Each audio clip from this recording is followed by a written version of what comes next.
Hey guys, it's Tarek. Welcome back to Everacious Red. So in this episode, I want to talk about none other than Jurgen Klopp. So, if you don't know already, Jurgen Klopp is the current manager of Liverpool FC, and he joined the club in October of 2015.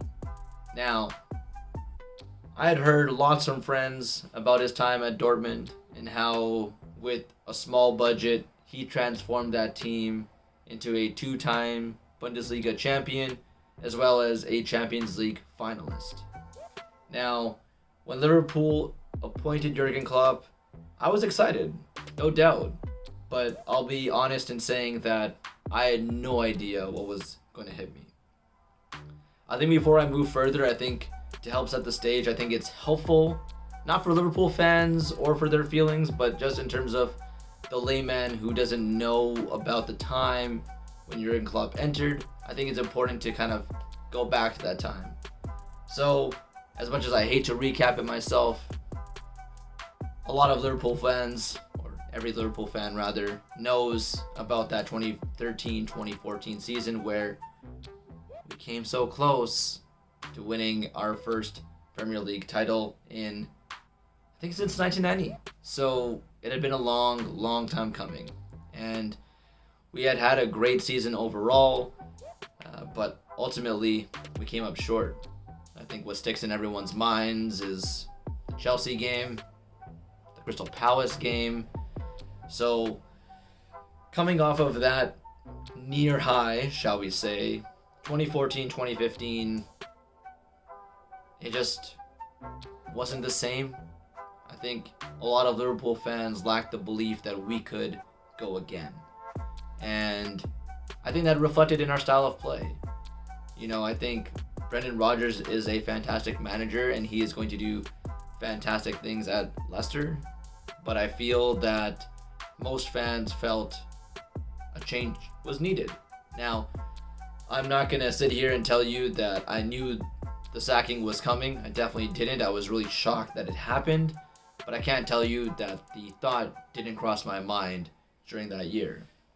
So when Liverpool appointed Jurgen Klopp, I think the most important thing for me was watching that press conference in full. I think it was like 27 minutes. I remember something like that. And I was shocked at how,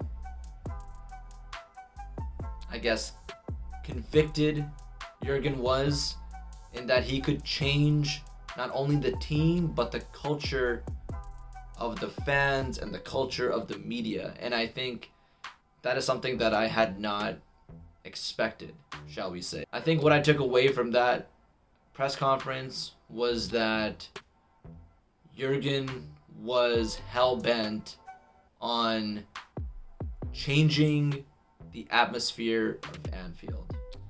So, growing up, obviously, as a Liverpool fan, it was week in, week out, where we were up 1-0 heading into the last 10 minutes, or we were level heading into the last 10 minutes, and we couldn't get over that line. I think the fans were fearful of losing points, more so than being able to cheer on the boys to go again, to be able to push for that winner. And that's not something that happens overnight. That is a feeling that is cultivated over many years.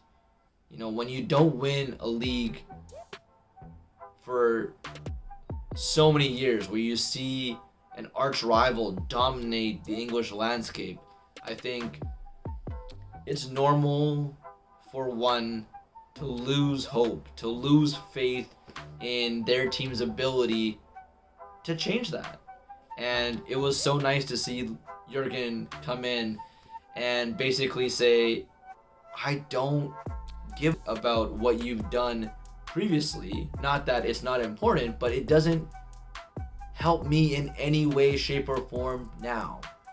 The fact that he wanted all the players to not carry that history in their backpack was huge. He wanted to say, that this could be a very, very special day for all Liverpool fans, but we had to believe, and I mean fully believe, that that was the case. And so that whole slogan of doubters to believers was not something that I feel was accepted right away by Liverpool fans, because of course not. You're not going to just take what a new guy at the time says and eat it up. I think it was something that was so short and sweet and to the point that as his tenure started, he kept reflecting back to it. And I think over time, we had to realize as a fan base that if we were truly going to make a difference for this team, that we had to really do what we could and push them over the line.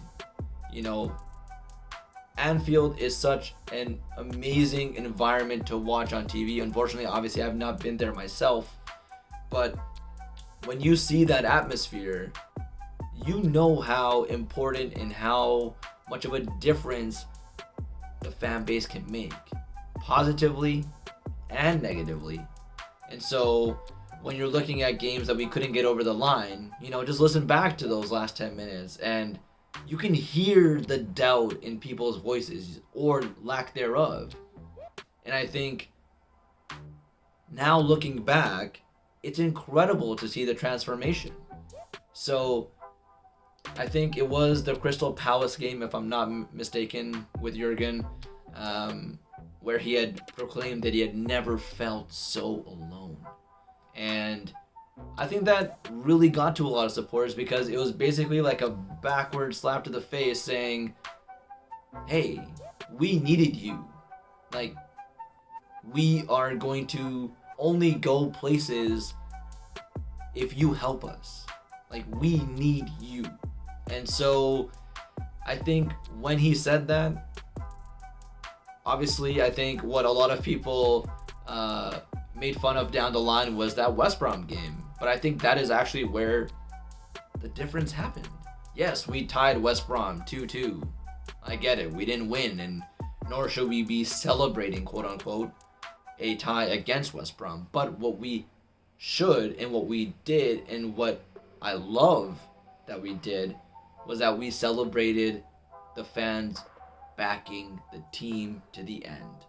And I think that is something that was maybe made fun of lots at the time, but for Liverpool fans who truly knew what was going on, I think we can all safely say that that was the foundation that better nights were built off of. And so if we think about Dortmund, for example, you know, that night when Lovren headed home and took us to the Europa League final, that is Anfield. That is the crowd when used to its maximum. Look at Jurgen Klopp on the sidelines getting the crowd involved. And again, we were down early, right? You know, all the fans had every right technically to say, screw it, you know, we're not going to be able to get behind this. But because of the environment that Klopp had created, we knew it wasn't over. And so there's nothing worse than an opposing team coming to Anfield thinking they have it and hearing that the Liverpool fans have not given up. And so when they did not give up and they kept pushing and we got that winner from Lovren, look back on YouTube, look back at those clips and look at how the crowd reacted. It was nuts. It was mayhem. But that is what you want as a footballer. You want to be in a moment where you feel that those fans are not a burden, but more of a support system to push on, and because of them, you believe that you can do it. And I think, obviously, as great as that Dortmund night was, nothing has and probably will compare to that night against Barcelona. You know, down 3-0 on aggregate after the first leg, away from home, you're coming home, you don't have Salah, you don't have Firmino, and to be able to win 4-0 against Messi, against former Reds such as Suarez and Coutinho, was something that it might just be once in a lifetime to see that the crowd was able to get behind the team in those moments. It comes down to Jurgen Klopp, and a lot of people say that he's just a motivator or whatnot. Yeah, he's an excellent motivator, but he's a great tactician as well. But he knew how to get the best out of us, and he knew how to get the best out of the fan base, the players. And so even now, it's not to say that in the last 10 minutes when you're up you feel a seed of doubt. It's not that that we're not human. Of course you're gonna feel that, but it's feeling that and acting in a positive way to uplift the players in spite of that feeling, because you know that this team does not quit, and they know that you as a supporter aren't quitting either. It creates this whole chain reaction, right? It's this circle where it's fans support players and players believe that the fans are behind them, and it continues and it continues. And when the players aren't maybe playing their best, the fans can uplift them. Like I don't know. That's just so beautiful, and I love the way we changed our way of supporting the boys. And so since 2015, we've been on a wild roller coaster ride, right? We've been to I think it was a Carling Cup final, if I'm not mistaken. Then we went to the Europa League final. We lost both. Then we went to the Champions League final. We lost that too. But in spite of all those things, you could see the progression that Klopp had instilled on this team. You could see it was coming. And even in that 2018-2019 season when I think had 97 points, yet lost to City, we could have just folded up and said, you know what, screw it, we can't do it even when we have the support. But we went to the Champions League final, and we won. We just played the way we needed to play. It wasn't pretty, but we played the way we needed to play to win. And we did it. And once that achievement was had, it pushed us on for 2019, 2020. So winning that Premier League title was the culmination of everything. And it just goes to show how much of a difference one person can make, and how much of a difference a positive change and mentality can have on a whole bunch of people. I think it was really tough growing up as a Liverpool supporter, where it was constant negativity from your own fan base as well as opposition, obviously. But to have someone come in and kind of take you by the hand and tell you that I can lead you to success, but you have to be patient. The road to success is not going to be linear. It's going to be filled with ups and downs, but everything you do in life is a choice. And I think that's what I've realized personally with Jurgen Klopp at the helm, is that I want to be more like him. I want to be able to take risks. I want to be able to accept failure. I want to be able to push myself beyond my expectations of myself, and I want to be positive and be kind to myself. And so as a fan base, we've been affected, but there's not one Liverpool fan that I've met that hasn't, on a personal standpoint, hasn't been positively affected by him. And I think that just goes to show as to how much of a difference one person can make, and what a positive mindset also can make in one's life. And so just want to say thanks for listening to me spiel about Jurgen Klopp. But as you can tell, I'm really passionate about him and about what he's done for our fan base. And I'll talk to you guys soon. Thanks. Bye.